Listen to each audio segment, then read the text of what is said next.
भोपाल की सड़कों पर आज नजारा कुछ और ही था।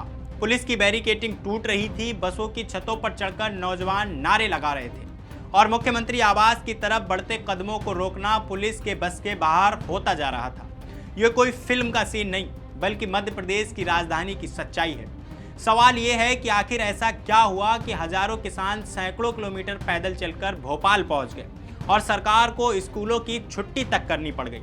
आइए जानते हैं क्या है पूरा मामला। बने रहिए वीडियो के आखिर तक। नमस्कार, मेरा नाम है फैसल और आप देख रहे हैं द हिंदी टॉक। तो चलिए बताते हैं आपको पूरी कहानी शुरू से।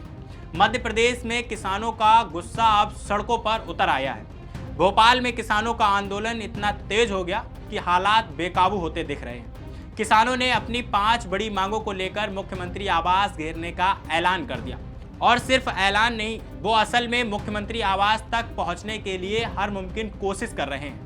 अब सवाल ये है कि आखिर किसानों की ये मांगे हैं क्या, जिनके लिए वो इतना बड़ा आंदोलन खड़ा कर बैठे हैं। इसमें पहली मांग है मूंग की 100% यानी 100% खरीदारी हो। दूसरी मांग है एमएसपी यानी न्यूनतम समर्थन मूल्य की कानूनी गारंटी दी जाए।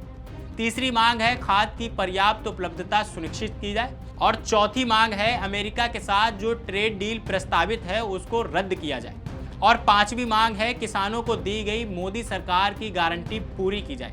इन्हीं 5 मांगों को लेकर किसानों ने किसान क्रांति पदयात्रा शुरू की और सीधे राजधानी भोपाल की तरफ कूच कर दिया। अब जरा सोचिए, ये कोई 1-2 दिन का मामला नहीं है। किसान मंगलवार से ही होशंगाबाद रोड पर स्थित वीर सावरकर सेतु पर डटे हुए थे। पुलिस ने उन्हें वहीं रोक दिया था, लेकिन किसानों ने वहीं डेरा जमा लिया और पूरी रात सड़क पर ही गुजार दी। बुधवार सुबह होते ही धीरे धीरे किसानों की संख्या बढ़ने लगी और जैसे ही दूसरे जिलों से किसान पहुंचने शुरू हुए, माहौल गरमाने लगा। नर्मदापुरम, हरदा, रायसेन, सीहोर से बड़ी तादाद में किसान भोपाल पहुंचे और आंदोलन को और मजबूत कर दिया। दोपहर 1 बजे के बाद तो हालात पूरी तरह बदल गए। किसान उग्र हो गए, कई नौजवान बसों के ऊपर चढ़ गए और वहीं से नारेबाजी करने लगे। पुलिस की बैरिकेडिंग को घसीटकर हटाया जाने लगा। पुलिस प्रशासन किसानों को रोकने में नाकाम नजर आया। हालांकि किसान नेता बार बार शांति बनाए रखने की अपील करते रहे, लेकिन जोशीले नौजवान किसान मानने को तैयार नहीं थे।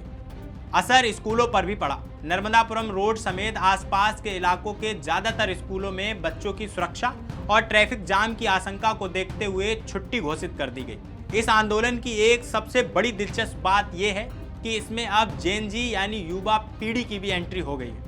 दिल्ली के जंतर मंतर के बाद अब भोपाल में भी युवा वर्ग रचनात्मक तरीकों से आंदोलन में शामिल हो रहा है। हाथों में पोस्टर और तख्तियां ले नारे लिखकर प्रदर्शन को आगे बढ़ा रहे हैं।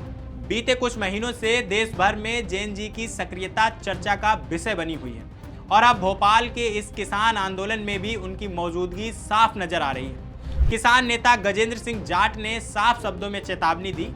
उन्होंने कहा कि अगर सरकार उन्हें इस तरह रोकेगी तो किसान मुख्यमंत्री आवास तक पहुंचने के नए नए रास्ते तलाशेंगे। उनका कहना है कि आज हर हाल में सीएम हाउस तक पहुंचा जाएगा और अगर उनकी मांगे पूरी नहीं हुई तो आंदोलन को और तेज किया जाएगा। अब इस पूरे मामले में सियासत भी गर्मा गई। मध्य प्रदेश कांग्रेस अध्यक्ष जीतू पटवारी ने सरकार पर निशाना साधते हुए कहा कि किसानों की आवाज को राजनीति बताना बहुत आसान है, जबकि उनकी पीड़ा सुनना सरकार की बुनियादी जिम्मेदारी है। उन्होंने सवाल उठाया कि आखिर हजारों किसान परिवार सैकड़ों किलोमीटर पैदल चलकर भोपाल क्यों पहुंचे अगर सब कुछ ठीक है तो। पटवारी ने आगे ये भी कहा कि कांग्रेस किसानों के साथ खड़ी है और उनकी हर मांग का समर्थन करती है। दूसरी तरफ सरकार भी अपनी सफाई देने में जुटी है। मंगलवार को किसानों के एक प्रतिनिधि मंडल ने प्रदेश के कृषि मंत्री एदिल सिंह कसाना से मुलाकात की और अपनी मांगे विस्तार से रखी। कृषि मंत्री ने भरोसा दिलाया कि सरकार किसानों की जायज मांगों को लेकर गंभीर है और मूंग दाल खरीदी जैसे मुद्दों को प्राथमिकता से सुलझाया जाएगा। इसके बाद कंसाना ने केंद्रीय कृषि मंत्री शिवराज सिंह चौहान को पत्र लिखकर मध्य प्रदेश के लिए मूंग खरीदी का कोटा बढ़ाने की मांग की। खुद मुख्यमंत्री मोहन यादव ने भी इस मुद्दे पर बयान दिया।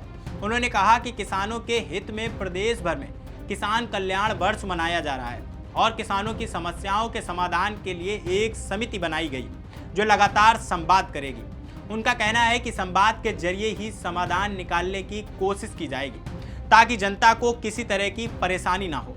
तो कुल मिलाकर तस्वीर ये है कि एक तरफ किसान अपनी मांगों पर अड़े हैं और सड़कों पर उग्र प्रदर्शन कर रहे हैं, तो दूसरी तरफ सरकार बातचीत और समिति बनाकर मामला शांत करने की कोशिश में जुटी है। लेकिन जमीन पर हालात अभी भी तनावपूर्ण बने हुए हैं और पुलिस के लिए स्थिति को नियंत्रण में रखना मुश्किल होता जा रहा है। अब यह आप पर ही छोड़ते हैं कि आपको क्या लगता है कि सरकार को किसानों की मांगे फौरन मान लेनी चाहिए या फिर बातचीत और समिति के जरिए मामला सुलझाना ठीक तरीका है। अपनी राय हमें कमेंट बॉक्स में जरूर बताइए और अभी तक आपने हमारे चैनल द हिंदी टॉप को सब्सक्राइब नहीं किया तो सब्सक्राइब कीजिए और हमें social media platform Facebook, Instagram और एक्स पर फॉलो करना मत भूलिए।